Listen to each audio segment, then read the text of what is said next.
So my interest is not in Fauci. I think any normal person can make up his mind about Fauci. It's pretty obvious who Fauci is, the super bureaucrat. It's in the bioweapon programs and the Frankenstein science that's being funded by our tax dollars around the world, to be specific, in Ukraine, in China, in Djibouti. We have biolabs in a lot of places around the world. And like, what are they doing? What are they doing? What was their relation to the Wuhan Institute also? I mean, I think those are all important questions, like both the bioweapons and, the relation to the pandemic. But the thing is about these pardons, they're a mistake. If you want to know what's happening, they just made it a lot easier for us to find out. How? Because now, once the pardon's delivered, the person can't plead the fifth. If they're brought before a grand jury, they can't take the fifth anymore. If they're brought before a congressional committee, they can't invoke their right against self-incrimination. So they have to say something. And this is what's so interesting, because I've been talking to criminal defense attorneys, people who are former Senate investigators, some current Senate investigators, and they all kind of said the same thing. It's so illogical to give somebody a pardon if you're trying to cover up things, that the only reason you would really do it is if there's very serious crimes involved, right? So that's a red flag for us. When we see somebody getting a pardon, we think, well, why would they do that unless there's something really bad there, right? Yes. So either it's a mistake where they just stupidly made it easier for everybody to investigate, or there's something we don't know about that is interesting. Well, it's such a profound thing to do. I mean, if somebody said to you, Matt, would you accept a pardon? You would say, well, why would I need a pardon? No. I mean, it's like, no. It's incriminating. It's morally incriminating, or it has the appearance of moral incrimination just by its fact, right? It's not only morally incriminating, it's legally incriminating, as the Department of Justice itself said in a memo, I think, on one of the J6 cases. It said, this does not unring the bell of conviction if you get a pardon going forward. So you're making an admission if you accept a pardon. Yeah, I wouldn't accept one if I were totally innocent. Well, of course. Yeah, and also I wouldn't accept one if I had something to hide, because now, if I'm dragged before a congressional committee or especially a grand jury investigation, now I can't tap out and say, yeah, I'm sorry, I'm going to take the fifth on that. That's fascinating. Right? So the whole thing is really illogical. I think it was more meant to be a symbolic gesture. And this is really, I think, speaks to the thinking of the Biden administration about so many things, right? They were so driven by optics with Trump that they did a lot of things that were incredibly stupid. So they want to portray him as vengeful and out to get people.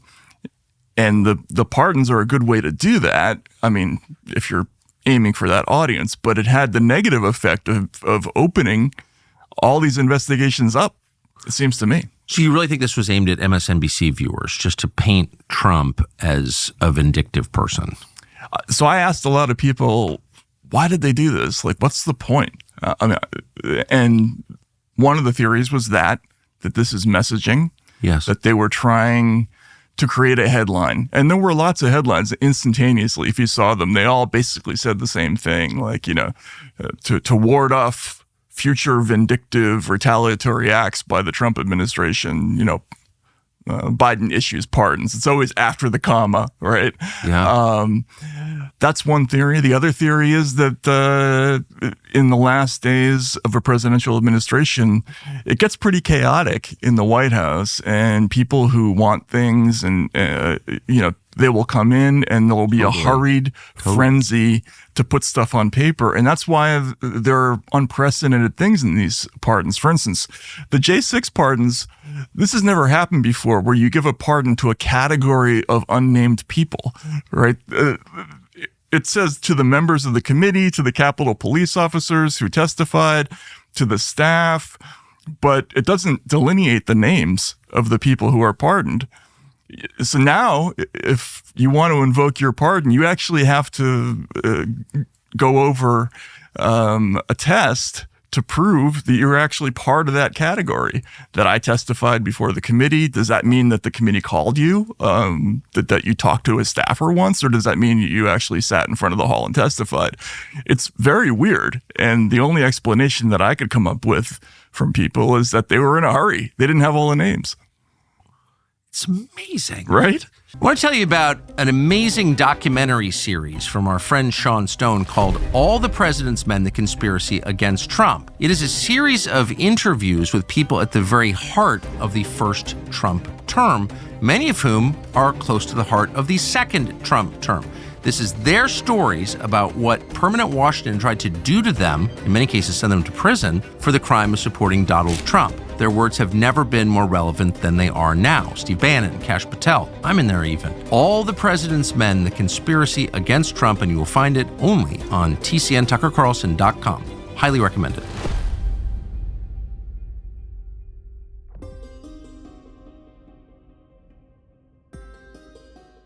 So, but why would you preemptively pardon the J6 committee? I mean, that's like the single most legitimate, morally empowered, great group of people ever impaneled in this country. Like, truly. Well, I mean, there are obviously some theories about why they would do that, right? What? Mother Teresa, she was such a great person, we're going to preemptively pardon her. Like, what? This is like crazy. No, it is absolutely crazy. And if I were some of those people, I'd be offended. Yes. Especially the people who testified and who didn't lie under oath, yes, for instance, right? Because they're all named. Yeah, all the police officers who testified to the committee. Now, what if they're only really trying to protect a couple of them? And there are some very conspicuous names. I think we know who they are. Right, yeah, exactly. The ones they're trying to protect. Right. But what if you're one of the other ones who just gave some testimony? Well, they interviewed hundreds and probably thousands of people, right? Yeah, it's some number like that. Massive number. And I assume most of them told the truth. I mean, right. Most people do tell the truth, actually, I think. I think that's probably the case. Yeah. I mean, especially if you're under oath and you're a law enforcement officer, sure. I mean, it's a very serious thing to lie in those situations. And, you know, there are a couple of places in the testimony where it doesn't look good for some of the people who testified.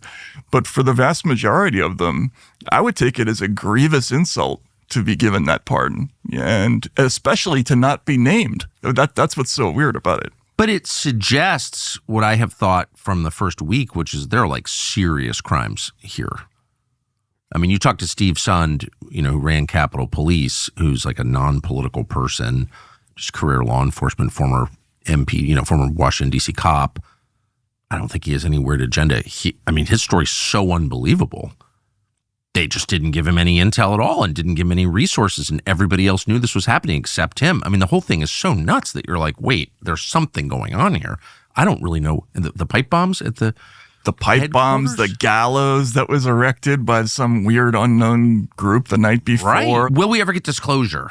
I guess that's what I want. I just want to know. I am not vengeful. I don't really want to punish people so much as I just want to know. That feels like punishment enough. Will we? I think we will. I think we're heading into a golden age for investigative journalism. I think this is after 8 years of crazy, misleading news stories and dead ends and unanswered questions and fake news, ranging from Russiagate to Nord Stream to, the COVID origins where we were actively kept away from one side of that story for years. I think we're going to find out a lot of this stuff. There are investigations already underway, document hunts going on all over the place. There are reports that have been commissioned to look into a lot of these questions, and they're going to be staffed up with a lot of money and a lot of personnel. And it's just an unprecedented situation where, for instance, the DHS or the FBI or the DOJ would be in sync with congressional investigators to the point where they're not going to have to issue subpoenas for a lot of this stuff. They're just going to sit down and say, here's a list of the documents we want to find. And I think that they're going to have that collaborative arrangement. It's incredible.